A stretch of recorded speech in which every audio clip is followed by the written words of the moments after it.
Salut les gars, c'est Quentin GT. Alors quand on aborde le sujet des rencontres amoureuses, et plus particulièrement celui du coaching en séduction, on rencontre souvent des réactions attendues.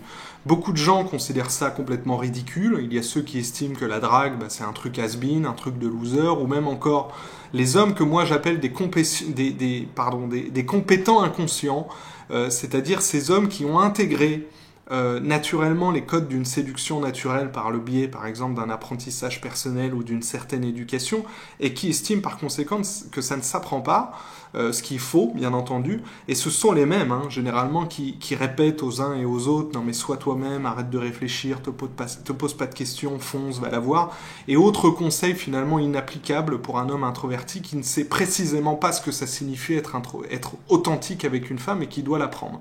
Donc sur le principe, comprenez-moi bien, je ne suis pas fondamentalement opposé au coaching en séduction. Le principal problème, à mon avis, c'est qu'il y a vraiment à boire et à manger dans l'industrie et sur Internet. Quand moi j'ai découvert l'industrie de la séduction en 2010, j'avais 20 ans, alors ça m'a permis d'y apprendre des choses utiles, mais aussi de constater quand même que la plupart des coachs font une obsession de la drague, et plus particulièrement de la drague de rue, et que derrière cette obsession cache généralement des personnalités fragiles, des mecs un petit peu paumés et parfois même aigris. Mais pour un garçon introverti partant d'une situation où son expérience sentimentale se résume à quelques rencarts foireux et des refus successifs, voire une petite relation de jeunesse, la découverte de techniques et de tactiques visant soi-disant à séduire n'importe quelle femme, ça semble inaugurer quand même une vision un petit peu à la Dan Bilzerian, où avec un bon relooking et quelques petites phrases d'accroche, notre vie amoureuse va se relancer du jour au lendemain. Bien sûr, on déchante très très vite. Parce que, bien que ça permette quand même à certains hommes quelques sorties en dehors de leur zone de confort et peut-être quelques résultats, l'écrasante majorité des disciples et des apprentis dragueurs va stagner. Ils n'auront jamais les résultats promis, c'est la raison pour laquelle je récupère chaque semaine des hommes désespérés qui sont passés par la case coaching en drague de rue. Alors pourquoi ils n'obtiennent pas les résultats espérés? Pourquoi? Simplement parce que finalement, l'énergie relationnelle qu'ils dégagent, malgré les efforts de séduction qu'ils ont fournis, ne change pas. Ils ont toujours la même énergie relationnelle. En fait, leur état d'esprit aurait même tendance à empirer un petit peu. Il faut dire que le coaching en séduction, ça peut rendre vraiment parano, parce que non seulement aucun élément du réel ne leur permet d'adopter un nouvel état d'esprit plus positif, un nouvel état d'esprit en faveur d'une vision de la femme réaliste, donc ni idéalisée, ni rabaissée, mais en plus on leur répète à longueur de journée des contre-vérités, des choses terribles, comme par exemple que les femmes sont toutes de vilaines manipulatrices qui en ont après votre portefeuille et votre statut social. Les coachs en séduction considèrent que parce que les femmes ne se montrent pas très facilement acquises au premier venu, ou qu'elles ne veulent pas sortir avec un mec pauvre, ce qui se comprend au fond, ou que comme elles ont beaucoup de choix parmi les prétendants aujourd'hui, alors il faudrait leur faire subir beaucoup de contraintes, il faudrait les manipuler pour qu'elles n'aient pas d'autre choix finalement émotionnellement parlant de sortir avec vous. Ça frise donc au final le calcul, la manipulation, surtout quand au fond en plus, on a un mauvais état d'esprit, qu'on ne s'estime pas légitime de sortir avec une jolie fille.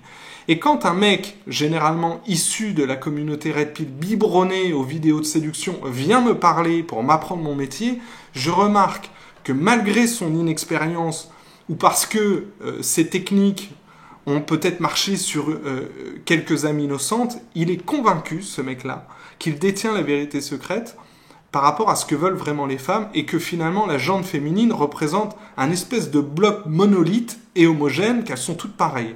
Maintenant, je ne veux pas mettre tous ces mecs-là dans le même panier. Je pense que dans un marché des cœurs à prendre, où les normes quand même sont, qu'on le veuille ou non, encore extrêmement genrées, il est normal qu'on ait besoin de personnes compétentes pour nous apprendre par exemple à flirter ou simplement à faire le premier pas. Après tout, combien de fois avez-vous vu une femme aborder un homme dans la rue? Moi, jamais. Parce qu'on considère dans l'inconscient collectif que c'est encore aux hommes d'initier, et même les femmes les plus progressistes bégayent sur le sujet. Donc apprendre à séduire, oui, mais alors première chose, idéalement de façon éthique, si possible, donc attention aux influences, attention aux vidéos que vous allez regarder sur Internet, tâchez de ne pas trop écouter les coachs qui simplifient toutes les études en sciences humaines, et ne faites pas que ça. il faut idéalement que ça s'accompagne d'un véritable travail sur soi pour, par exemple, mieux comprendre votre mode de fonctionnement, surtout si vous êtes quelqu'un d'introverti, et comprendre ce qui bloque vraiment. Quel est le vrai enjeu et quel est le problème, le vrai problème. Car résumer votre misère sexuelle à un simple problème de séduction, c'est probablement un énorme raccourci.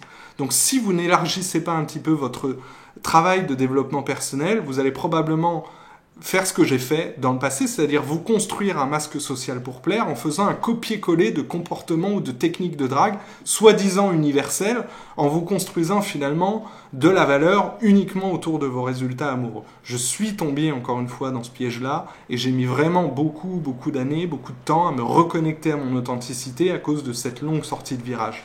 Malheureusement, assez peu de coachs en séduction proposent un travail de fond, un développement personnel qui permet aux clients, aux coachés de vraiment prendre du recul et de vraiment apprendre à se connaître.